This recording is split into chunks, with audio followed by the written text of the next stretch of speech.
नमस्कार विद्यार्थी मित्रांनो या ठिकाणी आपल्याला डिपार्टमेंटल PSI 2022चा पेपर आपण या ठिकाणी बघतोय। 16 एप्रिलला झालेला हा पेपर आहे।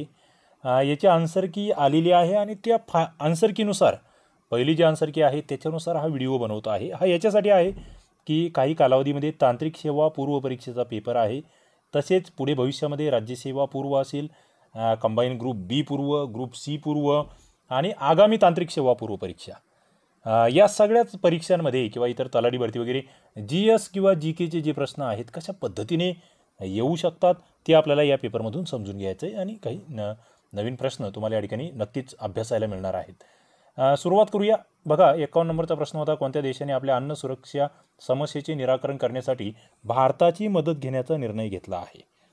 अन्न सुरक्षा त्याचं निराकरण करायचं आहे, त्यासाठी भारताची मदत घेणारा देश कोणता असा प्रश्न या ठिकाणी आहे। भूतान, बांगलादेश, मालदीव, सौदी अरेबिया हा तो देश आहे। बघा चालू घडामोडी आणि थोडंसं शेजारील राष्ट्राशी संबंध यावर काय विचारलं जाऊ शकतं हे आमच्या लक्षात येत आहे। पुढे 2018 मध्ये भारताने क्रॉस कंट्री तेल पाईपलाईन प्रकल्पाचे उद्घाटन केले। या प्रकल्पात भागीदारी करणारा दुसरा देश कोणता? चालू घडामोडीचा शेजारील राष्ट्राशी संबंधित असा हा प्रश्न होता। चीन, भूतान, मालदीव, बांगलादेश, क्रॉस कंट्री तेल पाईपलाईन यावरील हा प्रश्न आहे। आणि मित्रांनो या ठिकाणी बांगलादेश बरोबर आपण ही भागीदारी केलेली आहे। पुढे भारत चीन यांच्यातील संयुक्त सैन्य अभ्यासाचं नाव काय? भारत चीन संयुक्त सैन्य अभ्यास हँड इन हँड 2019 या ठिकाणी लक्षात ठेवायचं आहे। पुढे सर क्रिक गुजरातचा कच्छ विभाग आणि पाकिस्तानचा टिंबटिंब प्रांत एकमेकांपासून वेगळे करते। बघा सर क्रिक रेषा जी आपण जिला म्हणतो ती नेमके गुजरातच्या कच्छशी आणि पाकिस्तानच्या कोणत्या भागाशी त्या ठिकाणी विभागणी करणारी रेषा आहे ते तुम्हाला माहीत असलं पाहिजे। 54 नंबरचा प्रश्न तुमच्या समोर होता। आणि सिंध हा प्रांत आहे, पाकिस्तानचा सिंध आणि आपला कच्छ। पुढे भारताच्या सागरी सीमा टिंबटिंब देशांशी जोडलेल्या आहेत। 6, 7, 8, 5 सोपा प्रश्न होता। 7 देशांशी जोडलेल्या आहेत सागरी सीमा। पुढे पांघरूण हा मराठी फीचर फिल्म टिंबटिंब यांच्या लघुकथेवर आधारित आहे। पांघरूण मराठी चित्रपट याचं उत्तर तुम्हाला दिलेलं आहे बाळकृष्ण भगवंत बोरकर यांच्या लघुकथेवर आधारित हा चित्रपट। भारतीय सैनिकांना आदरांजली वाहण्यासाठी अमर ज्योतीचे बांधकाम करण्यात आले। कधी करण्यात आले अमर ज्योत? बघा चांगला प्रश्न, दर्जेदार प्रश्न। या ठिकाणी जर बघितलं तुम्ही 1971चं जे युद्ध झालं कोणासोबत झालं होतं हे युद्ध ते तुम्हाला माहीत असलं पाहिजे। उत्तर दिले स्वामी विवेकानंदांनी सुरू केलेल्या रामकृष्ण पंथाच्या प्रबुद्ध भारत या मासिकाने 2021 मध्ये प्रकाशनाची किती वर्ष पूर्ण केली? प्रबुद्ध भारत नावाचं मासिक आहे रामकृष्ण पंथाचं, किती वर्ष पूर्ण होत आहेत? 58 नंबरचा प्रश्न होता 125 वर्ष। पुढे मार्च 2022 पर्यंत कोणता देश हा युरोपियन युनियनचा भाग नव्हता? म्हणजे आत्ता झालाय तो मार्च 2022 मध्ये युरोपियन युनियनचा भाग। आता हा प्रश्न आगामी सगळ्याच परीक्षांसाठी उपयुक्त आहे। नॉर्वे हा तो देश आहे। पुढे little book of India celebrating 75 years of independence, little book of India या पुस्तकाचे लेखक कोण? उत्तर आहे रस्किन बॉन्ड। 60 नंबरचा प्रश्न तुमच्या समोर। पुढे अभिनव भारत ही संघटना कोणी स्थापन केली? हा अत्यंत सोपा इतिहासावरील प्रश्न, जे की विदा सावरकरांची संघटना आहे। कधी स्थापन झाली होती ते सांगू शकतात? ज्योतिराव फुले किंवा त्यांच्या सत्यशोधक समाजाचे अनुयायी कोण नव्हते? शाहू महाराज, गोवंडे, वाळवेकर, लोखंडे। बघा आता ज्योतिराव फुले यांचे अनुयायी आपण इथे म्हणजे हे लॉजिकल होतं, इथे अभ्यासाची गरज नव्हती। शाहू महाराज हे स्वतंत्र व्यक्तिमत्व आहे, त्यांनी नंतर ते चालवले त्या ठिकाणी त्या गोष्टी। मात्र इथे गोवंडे, लोखंडे, वाळवेकर हे अनुयायी आहे सत्यशोधक समाजाचे। शाहू महाराज एक स्वतंत्र व्यक्तिमत्व आहे, त्याच्यामुळे तुम्हाला तिथे प्रश्न सोडवता यायला हरकत नव्हती। पुढे घटना व संबंधित वर्ष यांच्या जोड्या लावा। बंगालची फाळणी, मुस्लिम लीगची स्थापना, विभक्त मतदारसंघ कायदा आणि लखनौ करार। 63 नंबरचा प्रश्न आहे, उत्तर याचं दिलं आहे आयोगाने 3। आपल्याला माहिती आहे बंगालची फाळणी 1905ला झाली, कोणी केली? मुस्लिम लीगची स्थापना 1906ची आहे। त्याच्यानंतर विभक्त मतदारसंघ कायदा हा 1909चा आहे, मोर्ले मिंटो। आणि लखनौ करार 1916ला, जिथे की काय होते काँग्रेस मुस्लिम लीग एकत्र येते, मवाळ जहाल एकत्र येत आहेत। पुढे 64 नंबरचा प्रश्न, भारतीय कामगार चळवळीचे जनक? हा सोपा होता, कोणाचे चुकायला नको होता, नारायण मेघाजी लोखंडे। पुढे भारतीय राष्ट्रीय सभेची उद्दिष्ट? मित्रांनो याचं कट ऑफ काय येईल या संदर्भात मी तुम्हाला पुढच्या 2 दिवसामध्ये या ठिकाणी व्हिडिओ टाकेल. तुम्ही नवीन असाल चॅनलला सबस्क्राईब करून ठेवा, नोटिफिकेशन बेलला क्लिक करून ठेवा. विद्यार्थी मित्रांचे स्कोर आपल्याला जसे जसे कळतील मॅक्झिमम स्कोर त्यानुसार कट ऑफवर चर्चा होईल. ओके, सध्या मी बोलणार नाही 2 दिवस, कारण की जास्तीत जास्त स्कोर माहीत होणं इथे गरजेचे. तुमचा काय स्कोर आला आहे तो कमेंट बॉक्समध्ये सांगा विथ कॅटेगरी, कारण की त्या मला वाटतं इथे कॅटेगरी वाईज कट ऑफ लागत नाही असं मत आहे. बरोबर, बघा ते, पण तुमचा स्कोर मला खाली कमेंट बॉक्समध्ये सांगा. भारतीय राष्ट्रीय सभेची उद्दिष्ट काय आहेत? बघा, भारतीय लोकांना धर्म, वंश, जात, भाषा, भौगोलिक प्रदेश विसरून एका व्यासपीठावर आणणे, भारतीय समस्यांवर विचारविमर्श करणे, ऐक्य भावना वाढवणे, भारताच्या स्वातंत्र्यासाठी प्रयत्न करणे. भारतीय राष्ट्रीय सभेची उद्दिष्ट तुम्हाला विचारली आहेत. आणि इथे जर बघितलं, बघा, राष्ट्रीय सभा जेव्हा स्थापन झाली ना तेव्हा सगळ्यांना एका व्यासपीठावर आणायचं होतं. बरोबर. दुसरं, समस्यांवर विचारविमर्श करायचा होता. बरोबर. ऐक्य भावना वाढवायची होती. बरोबर. स्वातंत्र्याचा विषय नव्हता हो तेव्हा, म्हणजे अ, ब, क हे या ठिकाणी बरोबर आहे. 3 नंबरचं उत्तर. पुढे, काकोरी घटना कोणती संघटना होती की जिने काकोरी कट म्हणजे त्याच्याशी संबंधित ती होती? आणि उत्तर आहे Hindustan socialist Republican association. HSRA म्हणतो आपण त्याला. ओके. पुढे, भारतीय राष्ट्रीय सभेचे पहिले अध्यक्ष? सोपा प्रश्न. व्योमेशचंद्र बॅनर्जी आपण ज्यांना म्हणतो. पुढे तुम्हाला दिलं होतं, यांनी रामोशांना संघटित केलं आणि ब्रिटिशांविरुद्ध बंड पुकारले. कोणते? वसुदेव बळवंत फडके, रामसिंह कुका, बिरसा मुंडा, कजार सिंग. रामोशींना संघटित करणारे म्हटलं की इथे कन्फ्युजनचा विषय नाही आहे, वासुदेव बळवंत फडके, फक्त अ. पुढे, अनाथ बालिकाश्रमाची सुरुवात कोण करते? आता इथे अनाथ बालिकाश्रमी हाही प्रश्न 1 लाईनर होता. धोंडो केशव कर्वे. आता बरेच जण इथे DK कर्वे म्हटल्यावर कन्फ्यूज झाले. तो एक प्रश्न आहे, वाचन व्यवस्थित असणं गरजेचं आहे. माझ्या आठवणी हे पुस्तक कोणी लिहिलं? अण्णाभाऊ साठे, विठ्ठलरामजी शिंदे, पंडित रमाबाई रानडे. 70 नंबरचा प्रश्न आहे, विठ्ठलरामजी शिंदे यांचं पुस्तक आहे माझ्या आठवणी. पुढे, महाराष्ट्रातील सर्व जिल्हे किती प्रशासकीय विभाग? अनेक वेळा झालं हे, विभागही तुम्हाला माहीत असावी. 6 प्रशासकीय विभाग आहेत, ज्याच्यामध्ये आपल्याला माहिती आहे कोकण आहे, त्याच्यानंतर नाशिक आहे, म्हणजे इथे हा कोकण, त्याच्यानंतर इकडे हा पुणे, वरती नाशिक, इकडे अमरावती, नागपूर आणि इकडे औरंगाबाद. 6 प्रशासकीय विभाग तुम्हाला लक्षात घ्यायचे. पुढे, जोड्या लावा म्हटलं होतं. कोणता जलविद्युत प्रकल्प कोणत्या राज्यामध्ये आहे?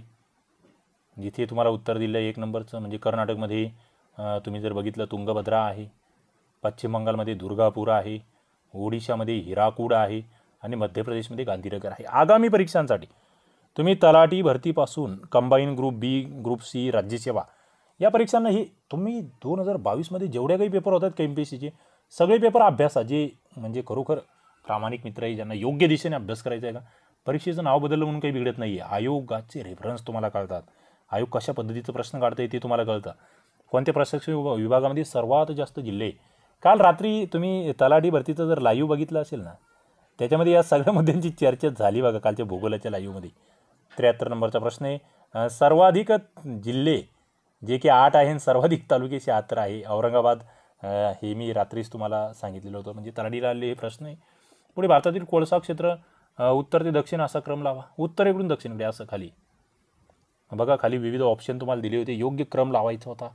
मित्रांनो, इथे जर बघितलं तुम्ही गोदावरी, हजारीबाग, रांची, वर्धा, खोरे, तुम्हाला एक लॉजिकल होतं बघा. इथे हजारीबाग, रांची, इकडे वरती हजारीबाग आहे, नंतर रांची, वर्धा, खोरेच्या नंतर खाली गोदावरी, खोरे. इथे 3 नंबरचं उत्तर येत होतं. हे थोडंसं नकाशा वाचनाचा हा विषय होता, पण तुम्हाला असा क्रम विचारला जाऊ शकतो. तारापूर अणुऊर्जा प्रकल्प पालघर जिल्ह्यातल्या टिंबटिंब तालुक्यात आहे. बघा, तारापूर अणुऊर्जा प्रकल्प कोणत्या तालुक्यात स्थित आहे? तुर्बे, तलासरी, वाडा, पालघर जिल्ह्यामध्ये गेले ते तारापूर, पण तारापूर पण त्याचा तालुका तुम्हाला सांगायचा आहे, म्हणजे तुम्हाला इथून पुढे. आणि तो पालघर हाच तालुका आहे. फसवणारं होतं आहे. विधानांचं परीक्षण करा आणि योग्य पर्याय निवडा म्हटलं होतं. विधान अ, सिंधू नदीच्या पात्रातील माजुली हे जगातील सर्वात मोठे नदीचे बेट आहे. ब्रह्मपुत्र नदीला तिबेटमध्ये दिहांग आणि अरुणाचल प्रदेशमध्ये सांगपो या नावाने ओळखले जाते. 76 नंबरचा प्रश्न तुमच्या समोर आहे. 76चं उत्तर बघा. इथे जर बघितलं तुम्ही, सिंधू नदीच्या पात्रातील माजुली, आता ही सिंधू नदी का माजुली नदी हे रात्रीच्या तलाठी भरतीच्या लाईव्हमध्ये घेतलं आपण, म्हणजे तुम्हाला 2011 ते 19चे म्हणजे कोणते प्रश्न कुठे येतील. तुम्हाला डिपार्टमेंटल PSIचं चाललं, इथे तलाठीचं काय, पण काय होऊ शकतं काही भरोसा नाही, कोणता प्रश्न कुठेही येऊ शकतो. ब्रह्मपुत्रा नदी पाहिजे होतं. पुढे ब्रह्मपुत्रा नदीला तिबेटमध्ये दिहांग अरुणाचल हे सुद्धा चुकतं आहे. दोन्ही विधानं चूक आहेत. 76चं. पुढे खालील विधानांचे परीक्षण करा, योग्य पर्याय निवडा. रायरेश्वरापासून शिंगणापूरपर्यंत पसरलेला डोंगर सातपुडा रांग, गोदावरी तापीच्या खोऱ्यांना वेगळी करणारी सातपुडा हे सातमाळा अजिंठा डोंगर रांग. 77 नंबरचा प्रश्न तुमच्या समोर आहे. मित्रांनो, इथे जर बघितलं तुम्ही, इथे रायरेश्वरापासून शिंगणापूरपर्यंत सातपुडा हे चुकतंय. हा, गोदावरी तापीला गोह भीमकृ नसा तासा तासा तासा गोह असं ती शॉर्टकट तुम्हाला सांगितलं मी. नसा तासा गोह भीमकृ, तापी आणि गोदावरीला वेगळी करणारी सातमाळा अजिंठा, हे बरोबर आहे. म्हणजे अचूक ब बरोबर, 3 नंबरचं उत्तर. पुढे या ठिकाणी हा डी नंबरचा प्रश्न संच. विधानांची सत्यता तपासा आणि योग्य पर्याय निवडा. अहमदनगर जिल्ह्यामध्ये 1920 साली पहिला साखर कारखाना राहुरी येथे. अहमदनगर जिल्ह्यात 1950 साली पहिला सहकारी साखर कारखाना लोणी प्रवरानगर येथे. वाव, हाही कालच्या तलाठी भरतीला आपण भूगोलाची जुनी प्रश्न बघताना तुम्हाला पहिला साखर कारखाना कोठे याच्यावर मी बोललो, बरोबर. म्हणजे प्रश्न आलाय तलाठीला तसा. 78 नंबरचा प्रश्न आहे. मी रात्रीच लाईव्ह घेतले म्हणून ते संदर्भ मला येत आहेत, त्याचा उल्लेख माझ्याकडून होतोय. इथे पहिला आहे ना, हा बेलापूरला आहे बघा. इथे रात्री मी तलाठीला आलेला हा प्रश्न होता. पहिलं विधान चुकतंय. अहमदनगर जिल्ह्यामध्ये 1950ला सहकारी पहिला प्रवरानगर लोणीला, हा बरोबर आहे. इथे 78चं सुद्धा 3 येत आहे. पुढे महाराष्ट्रातील केंद्रित वसाहती कोणत्या भागात आहे? केंद्रित म्हणजे काय होतं? असं जवळजवळ असलेल्या क्लस्टर सेटलमेंट आपण म्हणतो. कोकण, दख्खन पठार, पश्चिम घाट, पूर्व विदर्भाच्या टेकड्यांचा प्रदेश. इथे तुम्हाला सरळ होतं, दख्खनचा जो पठार आहे का तिथे हे केंद्रित वसाहती आहे. ओके, पुढे जातो मी. स्तंभ आणि शिखरे आणि जिल्हे तुम्हाला विचारलेली होती. हा सोपा प्रश्न आहे, कोणाचाही चुकायला नको होता. इथे जर बघितलं, अस्तंभा शिखर हे नंदुरबारमध्ये आहे, साल्हेर नाशिकमध्ये आहे, चिखलदरा अमरावती आणि हरिश्चंद्रगड अहमदनगर, इथे 4 नंबरचं उत्तर. पुढे जागतिकीकरणासाठी WTOने कोणत्या आवश्यक अटी सुचवल्या आहेत? जागतिकीकरण, WTO. व्यापारासाठी भौगोलिक सीमारेषांची मर्यादा नसणे, भांडवलाची मुक्त हालचाल, तंत्रज्ञानाचा मुक्त प्रवाह, मानवी श्रमाच्या आंतरराष्ट्रीय मुक्त हालचाली. रंजन कोळंबे सरांच्या पुस्तकात ही जसंचे तसं दिलं आहे बघा. म्हणजे हे 4 मुद्दे तुम्हाला जसेचे तसे दिले होते. अर्थशास्त्रज्ञांनी इतर पुस्तकातही असेल, किरण देसले सरांच्या वगैरे, पण रंजन कोळंबे सरांच्या पुस्तकात तुम्हाला ही जसंच्या तसं दिसतं. हे 4ही आहे. म्हणजे मर्यादा तोडून टाकायची आहे, मुक्त भांडवल असलं पाहिजे, तंत्रज्ञानाचा मुक्त प्रवाह असला पाहिजे, मानवी श्रम कुठेही जाऊ शकतं, ग्लोबलायझेशन, अर्थशास्त्र, आणि याच्यावर मी बोललेलो, याच्यावर चर्चा केलेली आहे. पुढे 1993-94च्या अर्थसंकल्पात आयात शुल्काचा दर 110% टिंबटिंब टक्क्यापर्यंत कमी करण्यात आला. आयात शुल्क किती टक्क्यावर आणलेलं आहे? 82. उत्तर या ठिकाणी आहे 85% त्या ठिकाणी आणलेलं आहे. पुढे जातोय आपण. खाजगीकरणाच्या प्रक्रियेमध्ये कोणत्या बाबी अपेक्षित असतात? खाजगीकरण, अपेक्षित बाबी. सार्वजनिक क्षेत्र हे खाजगी गुंतवणुकीसाठी खुली करणं, मुक्त व्यापार धोरण, विशेष आर्थिक क्षेत्र, सरकारी उद्योगांची मालकी खाजगी क्षेत्राकडे हस्तांतरित करणे. 83 नंबरचा प्रश्न. मित्रांनो, या ठिकाणी जर बघितलं, पहिलं म्हणजे खाजगीकरणामध्ये सार्वजनिक क्षेत्र हे खाजगी क्षेत्रासाठी खुलं करायचं, हे बरोबर आहे, ते बरोबर आहे. मात्र इथे मुक्त व्यापार क्षेत्र किंवा विशेष आर्थिक झोन हे नाही. हा, सरकारी उद्योगाची मालकी खाजगी क्षेत्राकडे आणायची, दोन्ही आणि खाजगीकरणामध्ये अपेक्षित आहे बघा, खाजगीकरण. पुढे आपण जातोय. भारताचा जून 1991 मधील परकीय चलनसाठा किती होता? आता श्रीलंकेमध्ये तशी परिस्थिती आलेली आहे. 1.1 अब्ज डॉलर एवढा, म्हणजे खूपच कमी दिवसाचा चलनसाठा आपल्याकडे होता. निवडक शेतकी वस्तूंची खरेदी, वितरण, निर्यात, आयात हे करण्याचं काम कोण करतं? निवडक शेतकी वस्तू. नाफेड, FCI, NCDC आणि SEEDB. 85 नंबरचा प्रश्न आहे, आणि ती संस्था आहे नाफेड. नाफेडचा फुल फॉर्म मला कमेंट बॉक्समध्ये सांगा. उदारीकरण, खाजगीकरण, जागतिकीकरण या धोरणाअंतर्गत भारत सरकारने 100% गुंतवणुकीला टिंबटिंब क्षेत्राकरता परवानगी दिली होती. LPG. 86 नंबरचा प्रश्न आहे. मित्रांनो, याच्यामध्ये उत्पादन आहे, औषध आहे, दूरसंचार आहे. खाजगी विदेशी बँकांना या ठिकाणी नव्हती ती 100% परवानगी, ते लक्षात ठेवायचं आहे. ड उत्तर येतं आहे. पुढे जागतिक व्यापार संघटनेचे मुख्यालय टिंबटिंब येथे आहे. France, UK, Russia, Geneva. WTOचं मुख्यालय तुम्हाला माहीतच असावं, जिनेव्हा या ठिकाणी स्वित्झर्लंडला ते आहे. पुढे 1991-92 मध्ये निर्यातीचे डॉलर मूल्य 1.5% घसरल्यामुळे 1993-94 मध्ये निर्यात मूल्य टिंब टक्क्यांनी वाढले. 88 नंबरचा प्रश्न आहे बघा. 91-92 मध्ये ते 1.1% घसरलं होतं, आणि ते किती टक्क्यांनी वाढलं पुढे असं म्हटलं आहे. हा जबरदस्त प्रश्न आहे. 88चं उत्तर या ठिकाणी 2 आहे, 20 टक्क्यांनी वाढ. पुढे खाजगीकरण टिंबटिंबशी संबंधित असते. बघा, प्रायव्हेटायझेशन, गुणवत्ता, भ्रष्टाचार नसणे, कार्यक्षमता, निर्गुंतवणूक. 89 नंबरचा प्रश्न आहे. गुणवत्तेशी संबंधित आहे, भ्रष्टाचार नसण्याशी संबंधित आहे, कार्यक्षमतेशी संबंधित आहे, निर्गुंतवणुकीकरणाशी संबंधित आहे. खाजगीकरण आगामी परीक्षांमध्ये तुम्हाला तांत्रिक सेवापूर्व असेल किंवा इतर राज्यसेवा असेल, सगळ्या ठिकाणी या प्रश्नांचा फायदा होईल. शासन सार्वजनिक उपक्रम खाजगी क्षेत्राकडे सुपूर्त करते म्हणजेच टिंबटिंब क्षेत्र. त्याला काय म्हणायचं? सार्वजनिक उपक्रम खाजगीकडे येतोय, झालाय हा प्रश्न, याच प्रश्नपत्रिकेमध्ये आलाय आधी. त्याला आम्ही खाजगीकरण म्हणतो, प्रायव्हेटायझेशन म्हणतो. PSU to private sector. Okay, hands over the PSU to private sector असं त्याला म्हणता येईल. विधान परिषदेबाबत काय चुकीचं आहे? चुकीचं बघा, 91 नंबरचा प्रश्न आहे. तिचं 1/3 सदस्य स्थानिक संस्थेद्वारे तिचं विसर्जन कधी होत नाही, बरोबर.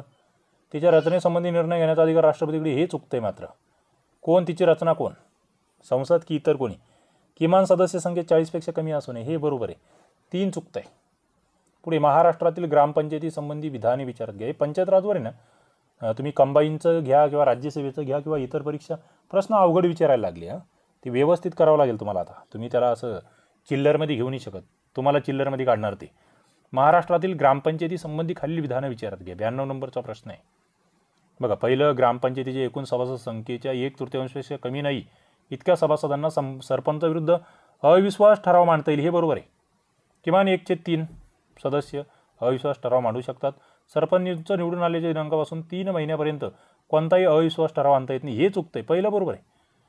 किती कालावधीपर्यंत आणता येत नाही? 3 महिने, एवढे कमी कालावधी नाही, आणखी जास्त कालावधी. किती सांगा मला कमेंट बॉक्समध्ये. उत्तर हे चुकलं आहे. 6 महिने की 1 वर्ष. पुढे, खालीलपैकी कोणती अखिल भारतीय सेवा नाही? अखिल भारतीय सेवा कोणती नाही आहे? 93 नंबरचा प्रश्न आहे. बघा, वनसेवा आहे, परराष्ट्र सेवा याच्यात येत नाही, प्रशासकीय सेवा येते, पोलीस सेवा येते, त्याच्यात काही विशेष नव्हता. पहिल्या 2मध्ये कन्फ्युजन होऊ शकत होतं. आणि डिपार्टमेंटल PSI म्हटल्यावर तुम्हाला त्या ठिकाणी थोडंसं माहिती असणं गरजेचं होतं. उच्च न्यायालयाच्या न्यायाधीशांना पदावरून दूर करण्याचा अधिकार कोणाला आहे? हायकोर्टचे न्यायाधीश. 94 नंबरचा प्रश्न आहे. मित्रांनो, या ठिकाणी महाभियोगाद्वारे राष्ट्रपती यांना काढू शकतात, बस. पुढे, खालीलपैकी कोणत्या घटनादुरुस्ती कायद्याने भारतीय संविधानात मुख्यतः पंचायती संबंधी तरतुदी केल्या? बघा, पंचायती संदर्भात. दुसरं नगरपालिका आहे, 1 पंचायती आणि 1 नगरपालिका, 2 घटनादुरुस्ती आहे. इथे 73वी पंचायतीसाठी आणि 74वी नगरपालिकांसाठी, हे लक्षात घ्या. पुढे, जोड्या लावा. बाबा पद्मनजी, सावित्रीबाई फुले, गोपाळ गणेश आगरकर, भाऊ महाजन. सरळ होतं. बाबा पद्मनजी यांची ही यमुना पर्यटन ही पहिली ऐतिहासिक कादंबरी आहे. सावित्रीबाई फुले, आता इथे फुले दाम्पत्य म्हटलं की सुधारक वृत्तपत्र, हे थोडंसं फसवणारं होतं. गोपाळ गणेश आगरकर, 52 कशी, सुबोध रत्नाकर, अरे सॉरी बाबा पद्मनजी यमुना पर्यटन ही कादंबरी झाली. त्यानंतर सावित्रीबाई फुले यांचं 52 कशी, सुबोध रत्नाकर हे काव्यसंग्रह आहे. गोपाळ गणेश आगरकर यांचं हे सुधारक आहे. आणि भाऊ महाजन यांचं प्रभाकर हे साप्ताहिक आहे. पुढे आपण जातो. महात्मा ज्योतिबा फुले, मानवी स्वातंत्र्य, समता, विश्वबंधुत्व ही तत्वत्रयी, याचा पुरस्कार कोणत्या ग्रंथात आहे? हा प्रश्न होता, थोडंसं अटके. सार्वजनिक सत्यधर्म इथे पुस्तके, ज्याच्यामध्ये त्यांनी स्वातंत्र्य, समता, बंधुत्व सांगितलं. अनुताई वाघ, आदिवासींच्या उन्नतीसाठी कार्य करतायत. कशाची स्थापना केली त्यांनी? आदिवासी सेवा मंडळ, कोसबाड प्रकल्प, पाळणाघरे, बालवाडीची सुधारणा, शैक्षणिक संस्थांची सुरुवात. बघा, आदिवासी सेवा मंडळ नाही अनुताई वाघ यांचं, कोसबाड प्रकल्प आहे, पाळणाघरे आहे, बालवाडी आहेत, शैक्षणिक संस्था आहे. 2 नंबरचं उत्तर. पुढील तत्वांपैकी कोणते तत्व आर्य समाजाचे नव्हते? आर्य समाजावर प्रश्न आहे. स्त्री शिक्षणाला उत्तेजन, वेद सर्व ज्ञानांनी परिपूर्ण आहे, वेदातील ज्ञानाचा प्रसार करावा, मूर्तीपूजा करू नये, पुनर्जन्मावर विश्वास ठेवू नये. आर्य समाजाचं कोणतं तत्वज्ञान नाही? बघा, स्त्री शिक्षण आहे, वेद आहे, वेदाकडे परत चला, मूर्तीपूजा अमान्य आहे, पुनर्जन्मासंदर्भात चुकीचं विधान आहे. विटाळ विध्वंसन अनेक वेळा आलेला प्रश्न आहे. गोपाळ बाबा वलंगकर. चला, हा व्हिडिओ तुम्हाला आवडला असेल नक्की लाईक करा, शेअर करा. तुमची इच्छा असेल, तुम्ही याला चांगलं व्ह्यूज दिले तर आपण जो डिपार्टमेंटल PSIचा पेपर झाला इंग्लिशचा, ते 25 प्रश्नसुद्धा तुमच्यासाठी आणूया, जे की आगामी तलाठी भरती, तांत्रिक सेवा पूर्व, राज्यसेवा मेन्स असेल, कंबाईन ग्रुप BC मेन्स असेल, या सगळ्या परीक्षांना तुम्हाला इंग्लिशला कामाला येतील. चला, लाईक करा, शेअर करा, चॅनलला सबस्क्राईब करा आणि यस, विविध कोर्सेस तुम्ही आगामी परीक्षांची तयारी करत असाल तर STI RCP ॲपला जाऊन त्या ठिकाणी जॉईन होऊ शकतात आणि एक योग्य दिशेने आपली तयारी करू शकतात. थांबतोय. धन्यवाद.